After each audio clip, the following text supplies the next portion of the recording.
Ladies and gentlemen, boys and girls, welcome back to the Scharf Show here on 99.1 FM WIUX. Sorry for the late start, as you we'll get into why we're not starting on the usual time, but to make up for that, we are going to skip our first commercial break, our music break, and we're just gonna have a little flow to it a little more, less music in the background and more sports.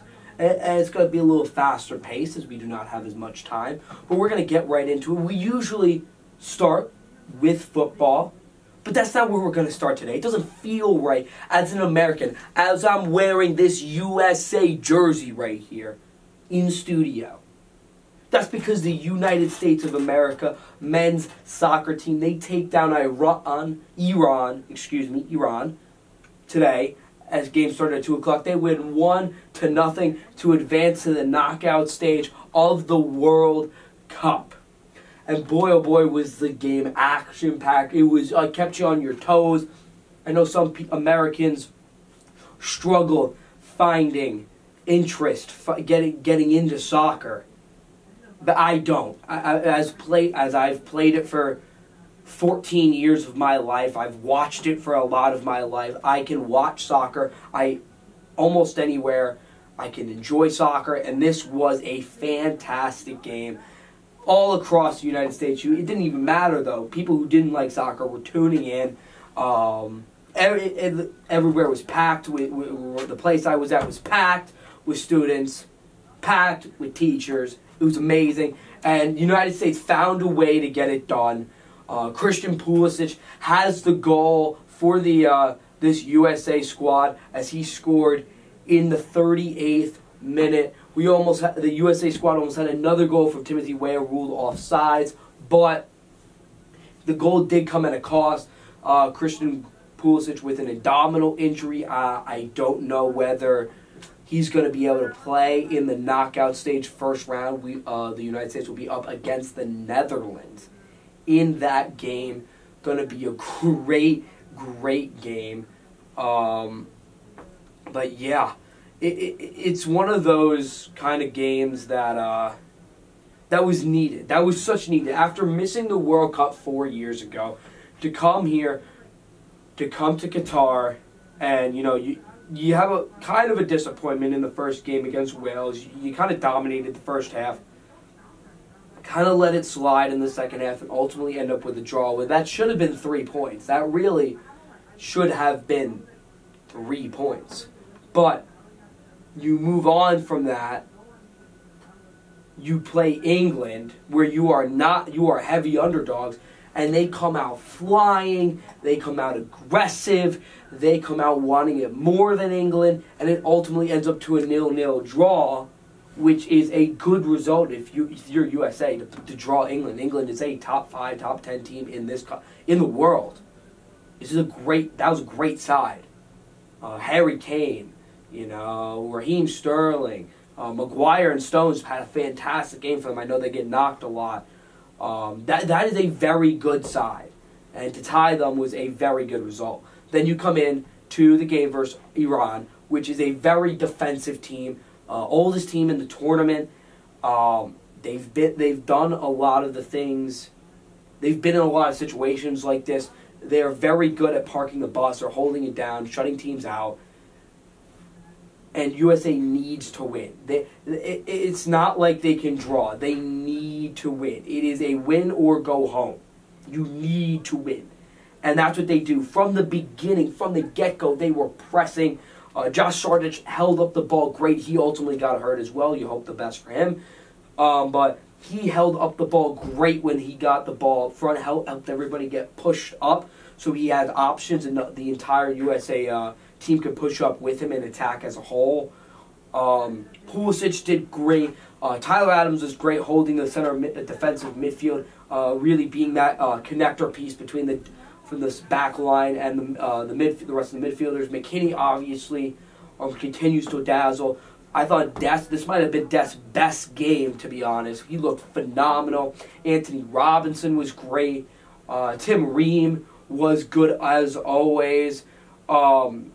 We did not start Zimmerman. Instead, we started Carter Vickers.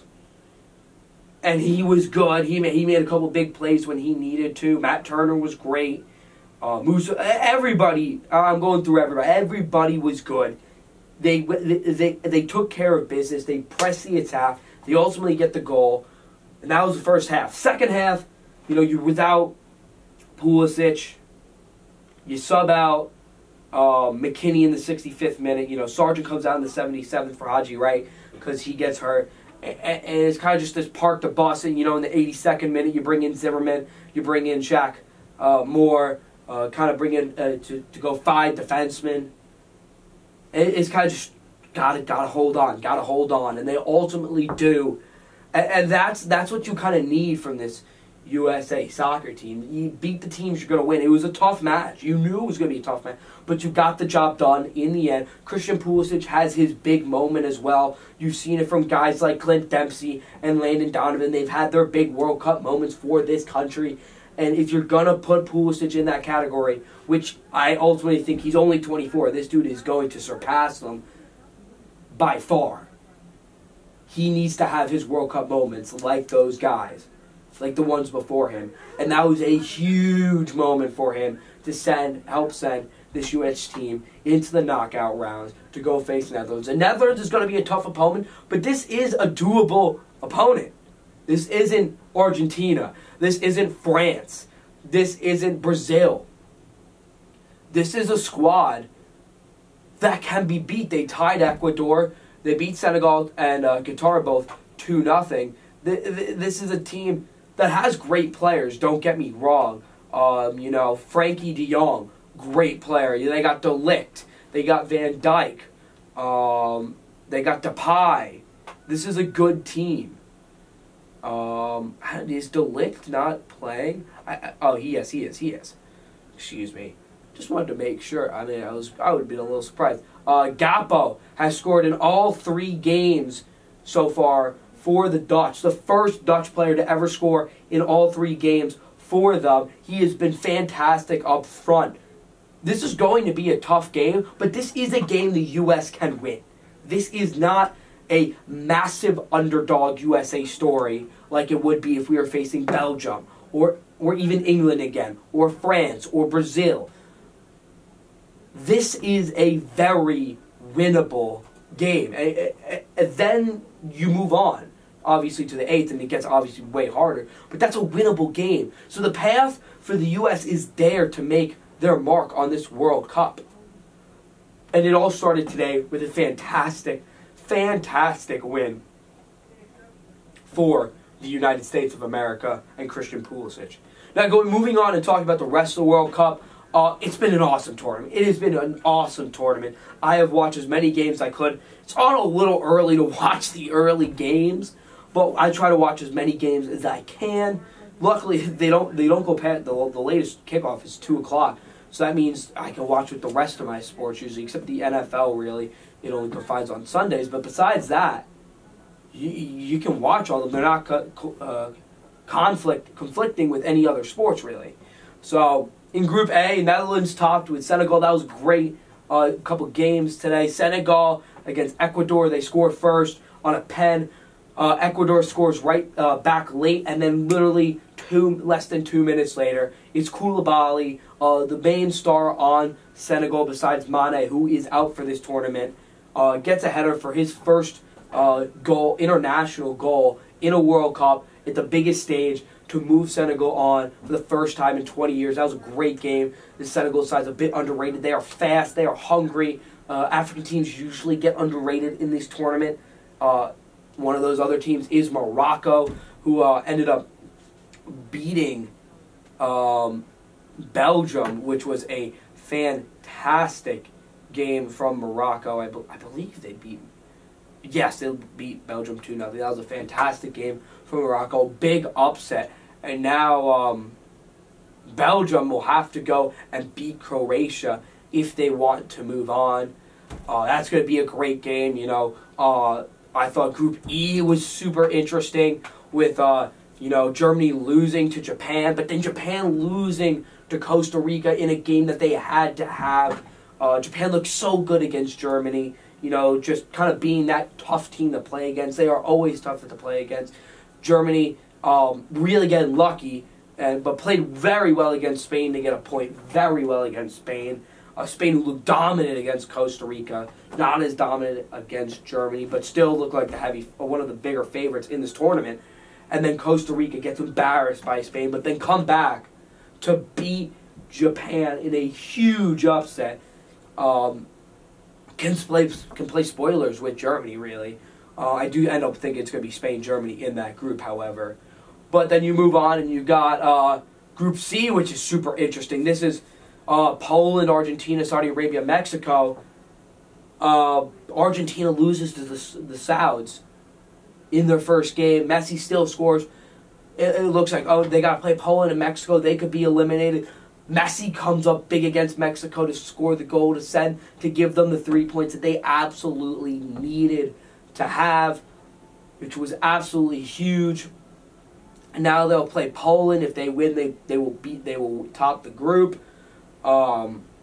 Mexico and Poland looking like a big of a struggle for Mexico to get through. They would get through if they win and Poland won, but if Argentina wins, they're going to need a big goal differential in order to pass Poland to get into this to the knockout phase.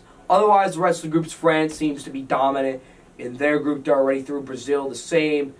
Portugal, Ghana, South Korea, Uruguay. Very cool. Portugal ended up beating Uruguay yesterday. So you will see. I think it's probably going to end up being either Ghana or Uruguay that probably ends up going through. They will end up playing each other on December 2nd, and the winner of that will go through most likely as the second seed in that group. It's been a great tournament so far. I've enjoyed watching every second, watching Messi, watching Ronaldo, some of these guys, watching some of the upsets with Japan, Saudi Arabia, Costa Rica. Morocco's been great. Even Canada's watching Alphonso Davies score within the first minute. The first goal in the tournament for Canada was awesome to see. I know they've already been eliminated, but this is a young Canada team. This is a Canada team in their first tournament. We weren't expecting too much. I thought they've played relatively well. They played very well versus Belgium, so we'll see how this turns out. It's ultimately been a great tournament, and for the U.S., it's only up from here. Like you made it through round one. Now you got a big test in the Dutch, but a very doable test. A test, especially if Pulisic can play. You hope he can play. This is a game that you might not be favorited in. This is a game that you could definitely win. All right. We'll move on here. As we said, we'll skip the first break here, as we only got 21 minutes left. Whew, time is flying, folks, here on the Scharf Show on 99.1 FM WIUX. We'll move on to football over Thanksgiving. Hope everybody had a great Thanksgiving. I probably ate too much, as always. I mean, who doesn't eat too much on Thanksgiving, whether it be the turkey, the sweet potato pie, the green bean casserole. Unfortunately, we didn't have any mac and cheese, but for mac and cheese, the cranberry sauce, the rolls, the mashed potatoes. Oh, it's all too much. And then you got dessert on top of that. It's all, too much. But my Giants almost made it better. They had a great first half, but they end up falling to the Cowboys 28-20. They do get a backdoor cover, which helped me on my parlay. But they end up losing 28-20. Daniel Jones throws 21 of 35 for 228 yards and a touchdown. Saquon Barkley, 11 carries for 39 yards, 3.5 yards per carry with a touchdown. Dak Prescott, 21 of 30, 261 yards, 2 touchdowns, and 2 picks. Ezekiel Elliott, 16 carries for 92 yards and a touchdown. And Tony Pollard, 18 carries for 60 yards and a touchdown. I thought from the first half, defensively wise, this was a great half. You limited Dak, you forced Dak to throw, and you made him make mistakes. Thought he had a great game. Offensive wise, you kind of took what you needed to. You scored 13 points. I wish you could have turned a couple of those field goals into touchdowns, but ultimately, You're up 13-7 at half. You really can't complain. Ultimately, though, you couldn't get the run game going. That was the biggest reason why you lost this game. The O-line looked overmatched. I think you're really starting to feel the injury bug because you missed a couple. A guard, Ben Bathison's hurt, Evan Neal hurt as the tackle. You saw the missing pieces. Even though Evan Neal hasn't been a Pro Bowler this year, you saw the value that he still brings in this game, and that was important.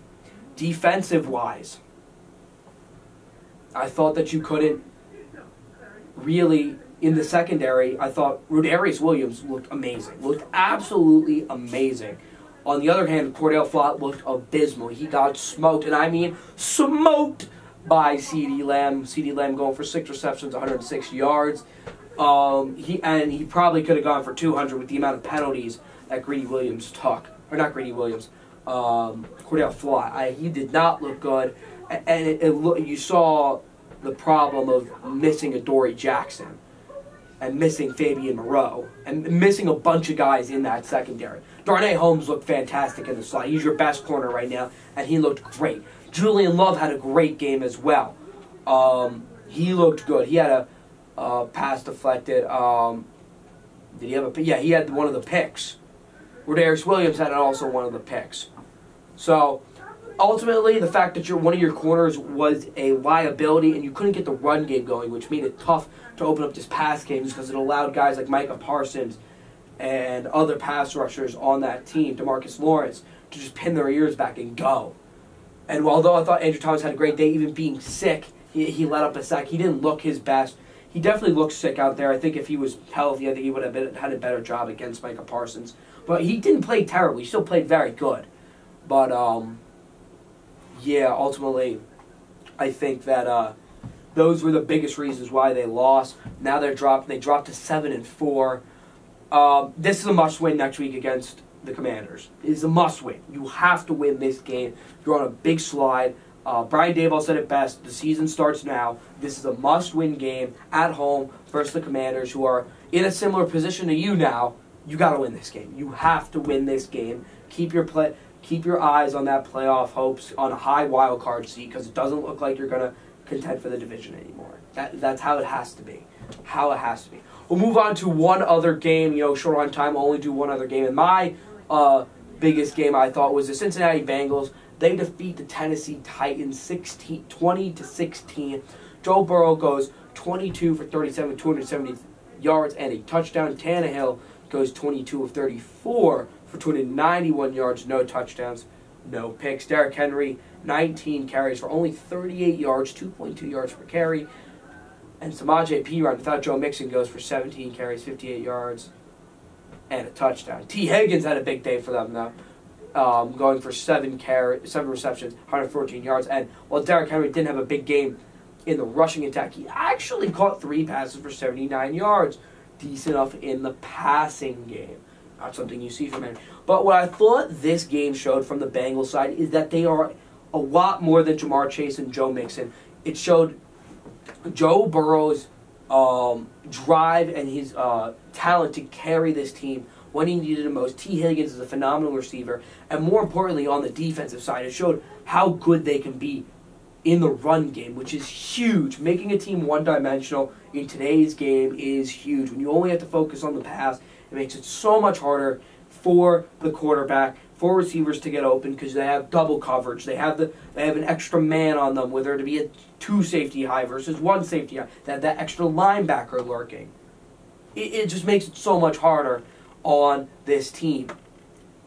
And it really showed that the Cincinnati Bengals are going to be a very tough team in this AFC and going to be a tough out. I don't know if they win the division. They're going to still have to contend with the Ravens, although the Ravens had a terrible loss this week. It's going to be a great battle. On the Tennessee side, it just shows how much they need this running game. They rely on this running game and Derrick Henry. Without it, they are very, very susceptible. Although Tannehill proved that this team can throw the ball. Treylon Burks had a good day of 4 receptions, 70 yards. He continues to come on and be a decent enough receiver that they can rely on. Nick Westbrook-Akini had a decent day with 4 receptions, 58 yards. He's a third-year player who can be a solid third receiver. Maybe they're missing that one, unless Burks can fill into that. Then they're missing a two. I think they're a receiver away. Robert Woods, again, does not impress. 2 receptions for 16 yards. He continues to be a disappointment. But Derrick Henry on the ground, they were just getting monsooned on the point of attack in the trenches, and that is somewhere where if you are a Titans fan, you should be concerned, because that is where you need to win in order to get Derrick Henry going and get the rest of your team going. All right. We're also going to skip this next break, and we're going to go straight into my picks for next week. This will be, we'll start off with the Bills on Thursday night, going to their divisional rivals. They're going to play Bill Belichick and the New England Patriots. Patriots 4.5-point underdogs at home. Give me the Bills here. I know it's a divisional match. It could be close, but I like the Bills here. I think they continue to bounce back after a couple tough games. You know, the Lions looked a lot better than they have the past couple weeks with the Giants and the Bills game. But they ultimately found a way to get that W. I think they find a way to get a W here. I think it's not going to be as close as the past couple of games. I think they win by at least 10 points, or at least a touchdown. I'll say at least a touchdown. Then, the Washington Commanders, as I said before, they're coming to MetLife to play the New York Giants. Giants are 2.5-point underdogs. That line shocked me. Give me the Giants here at home to bounce back and find a way to win this game. They're getting healthier. It sounds like Ezekiel Ojulari is going to play, which is huge. Daniel Bellinger could play, which is, again, huge in the passing game and in the running game. He's a very good run blocker as a tight end. Sets a lot of great edges. Very good player that the Giants, you can tell, have missed. Maybe Evan Neal plays as well. That'd be a huge gain. But I like the Giants here to win outright. And then you got the other New York team, the New York Jets. They're traveling up north to play Kirk Cousins and the Minnesota Vikings after coming off a big win versus the Patriots. Minnesota is 3-point underdogs, and give me Minnesota here. I know Mike White looked great last week, but that was the Bears. This is the Vikings, and I think for the first time in his career, Sauce Gardner could struggle a bit going up against Justin Jefferson. I think he's going to find out what the top receiver or top 3 receiver in this league looks like, and he could struggle for the first time in his career. Young NFL career, rookie career, but that's okay. The guys look like a stud, but give me Minnesota here to win this game at home. Then you got, in his return, Deshaun Watson and the Cleveland Browns. They're going to face Deshaun Watson's old team. They're going down to Houston to play the Texans. The Texans are 7-point underdogs, and this, my friends, is my lock of the week. I think Houston is going to get bombarded here. I think Deshaun Watson is going to come back with a vengeance. When he's been on the field, he's been a top 5 quarterback in this league. He's going to go play against his former team. I love this matchup. I think the Texans are the worst team in the league. I think the Browns are only getting better. Plus, he's going to come back. I think he's going to come back strong. Give me the Browns here with my lock of the week. Then we got the Pittsburgh Steelers coming off a big Monday night win against the Indianapolis Colts. They're going down south to play Marcus Mariota and the Atlanta Falcons. The Falcons are 1-point underdogs, but I like them here at home. They're just a feisty team who fights hard, and I feel like that's a team that that Pittsburgh will struggle with. Not huge on Pittsburgh with their quarterback situation. I think Pickett's shown a little life here, shown that he can be a decent quarterback past couple games, but still not huge on him. Deontay Johnson has really fallen off for me. Najee Harris has really fallen off for me. Give me the Atlanta Falcons. We moving on to the Jacksonville Jaguars. They're going up north to play the Detroit Lions, coming off a brutal Thanksgiving loss to the Buffalo Bills. And I think that hangover carries over just a bit. Georgia Lions have been playing great. This is a tough battle because both teams, I feel like, are in the same category. They're not playoff teams. They're close to it, but they're tough teams to play against. They're teams you don't want to see on your schedule because you know it's going to be it's going to be a tough day at the office. You're going to have to grind. You're going to have to battle. You're going to have some bruises after the next couple days. Give me the Jaguars here to go on the road and take this game, but I will admit this is a coin flip. If you take Detroit, I'm not blaming you. This is what I think the hardest game to pick of the week. Then we move on. The Denver Broncos They're traveling to John Harbaugh and the Baltimore Ravens, Lamar Jackson, and them coming off a brutal, absolutely brutal loss to the Jacksonville Jaguars after another fourth quarter blown lead.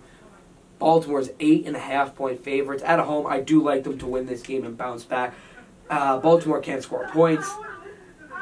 I think Denver can't score points. Excuse me. I think Baltimore won't have to worry about this fourth quarter comeback with their level of their defense and how bad this Broncos offense has looked. Then we move on. The Tennessee Titans, they're going to the city of brotherly love. Okay, brotherly love. To play the Philadelphia Eagles and Jalen Hurts. Philly is 5-point favorites. And this is one of my upsets of the week because another one is close, so I don't know if it will stay. But I like the Titans here. The Eagles have not looked like they had to start out the season. They've struggled a bit. They haven't looked like themselves. They're showing some holes. Chauncey Gardner-Johnson could be hurt. I don't know if he's going to play. That is a huge, huge loss if he is going to be out for a significant time. I think Tennessee, coming off that loss versus the Bengals, I think they're going to just continuously hand the ball off to Henry. They're going to run down the Eagles' throats. I think Jeffrey Simmons has a big day for, at least in the running game, for the Titans. Give me the Titans here to upset Philly in Philly. Then we got the Green Bay Packers. Maybe Jordan Love-led Packers. Maybe, I don't know if Aaron Rodgers is going to play. They're going to their division rival, Chicago Bears. Again, I don't know if Justin Fields is going to play. Chicago's 3-point underdogs. Give me Green Bay here. Jordan Love looked very good in the time that he has played. Christian Watson has really started to break out. The run defense is a definite concern of this Packers team, especially if Justin Fields play. Ooh, that is a huge concern. But I will say, even if he does, they're going to be all committed to the run. You have to be all committed to the run against this Bears team. So I imagine if they stack the box, they will be able to stop them, and their offense will be able to lead them to victory in Chicago. Plus, they own the Bears. Then we got the Miami Dolphins going out west to play the San Francisco 49ers. The Niners are 4-point favorites, and here is my upset of the week. Right now it sits at 4. It was at 3.5. It was at 3.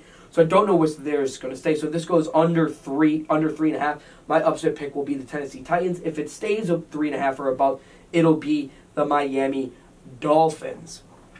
I just think they're overall the better team. I'm not sold on Jimmy G. I think this Niners team is very good. I think they could make a run at a Super Bowl appearance, but I think this Dolphins team is just better. I don't know how they're going to handle the combo of Reek and Waddle. I think this defense can hold up against this offense of the Niners.